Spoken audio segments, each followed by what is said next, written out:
Hola, ¿alguna vez te has preguntado si tu fe contradice lo que dice la ciencia? Bueno, te cuento que yo mismo lo dudé en algún momento de mi vida. Escuchaba argumentos desde muy pequeño que la lógica me decía, bueno, inclínate por la ciencia, posiblemente no existe un Dios. Y algunas veces me pregunté, ¿no? ¿Tiene sentido creer en un Dios? Pero con el tiempo, conforme fui estudiando, informándome, descubrí que la ciencia busca explicar cómo funciona el universo, pero también entendí que la fe nos revela quién lo diseñó y para qué existe. Descubrí que no eran enemigos, sino que se complementan. Menciono la fe porque la Biblia no está en contra del conocimiento. Incluso dice el libro de los Proverbios, por si no conoces este pasaje. Es privilegio de Dios ocultar un asunto, pero es privilegio del rey descubrirlo.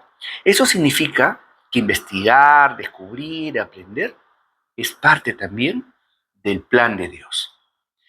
En el Salmo 19.1 dice, los cielos cuentan la gloria de Dios y el firmamento anuncia la obra de sus manos. Bueno, entonces la ciencia, ¿qué nos explica? Nos puede explicar las leyes de la naturaleza, pero la fe nos revela al autor de esas leyes, que es Dios mismo. ¿Sabías que muchos de los grandes científicos de la historia eran hombres de fe? Kepler, el astrónomo, decía que al estudiar el cielo estaba pensando los pensamientos de Dios después de él. Interesante, ¿no?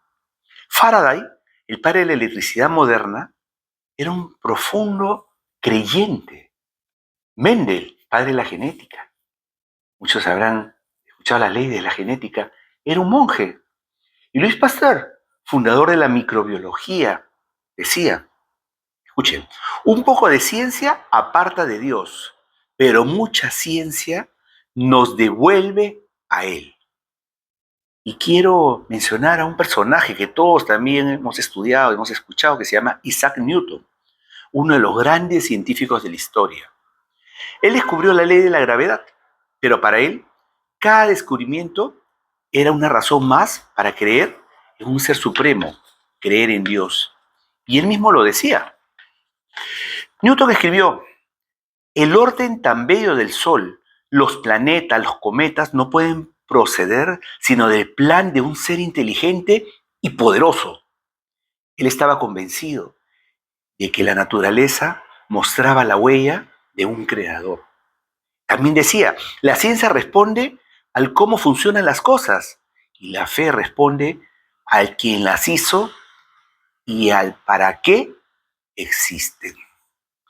Una obra científica muy conocida de él, que son los principios matemáticos de la filosofía natural, 1867, afirmaba, este ser supremo es eterno e infinito, omnipotente, o sea, todopoderoso, omnisciente, que todo lo sabe. Él gobierna todas las cosas y conoce todas las que no son o pueden ser, o las que son. En una carta escrita a un personaje, Richard Bentley, le dice lo siguiente, y lo quiero mencionar porque es muy interesante esta frase. Dice que el sistema del mundo prueba la existencia de un ser inteligente. Dice, lo que mencioné hace un momento. El orden tan bello del Sol. O sea, vuelvo a repetir esta frase porque es muy importante. Los planetas y los cometas no pudo proceder sino del plan y dominio de un ser inteligente y poderoso. Por lo tanto, la verdadera ciencia no se opone a Dios. De lo contrario, confirma que hay un diseño perfecto. Lo que contradice a Dios no es la ciencia, sino las interpretaciones humanas que son limitadas o con intereses que quieren sacarlo pues de la ecuación. Tú dirás, bueno, eso dicen hombres de fe, ¿no? Bueno, tienes razón de hacer esa pregunta, de hacer ese comentario. Sin embargo, varios de ellos en sus investigaciones y descubrimientos reconocieron la existencia de un ser supremo a raíz de sus estudios.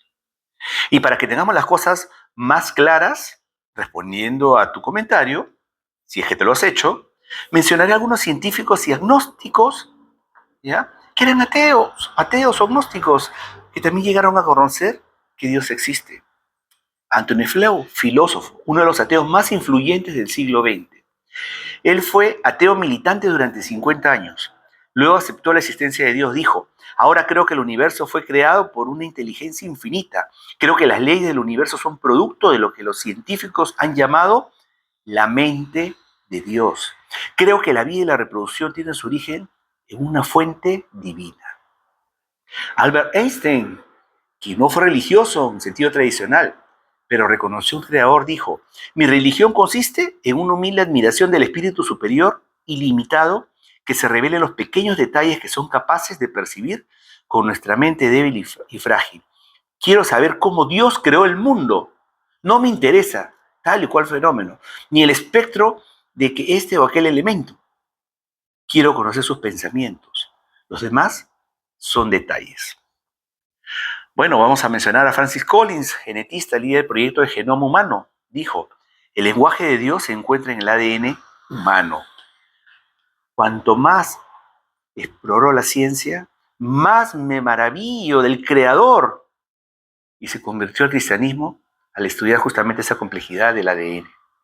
Por lo tanto, te digo, como cristianos no debemos temer a la ciencia, más bien debemos verla como una ventana que nos ayuda a contemplar la grandeza, pero la grandeza de Dios. El Salmo 92:5 dice: oh Señor, qué grandes son tus obras y qué profundos son tus pensamientos. Cada descubrimiento, desde una estrella lejana hasta una pequeña célula microscópica, debería llevarnos a decir: qué grande es nuestro Dios. Por lo tanto, ciencia y fe no son enemigas. Repito, la ciencia descubre las leyes y las maravillas que Dios estableció. Y la fe nos revela el sentido y propósito que hay detrás de ellas. Y así como Newton y tantos otros científicos de fe, agnósticos o ateos, encontraron en la ciencia la mano de Dios, así también nosotros podemos ver en cada descubrimiento una razón más para creer y adorar al Creador, quien quiere estar contigo, tener una relación personal, porque Él es un Dios cercano que te ama y te invita a que lo recibas en tu corazón. Por lo tanto, abre tu corazón a Él. Que Dios te bendiga.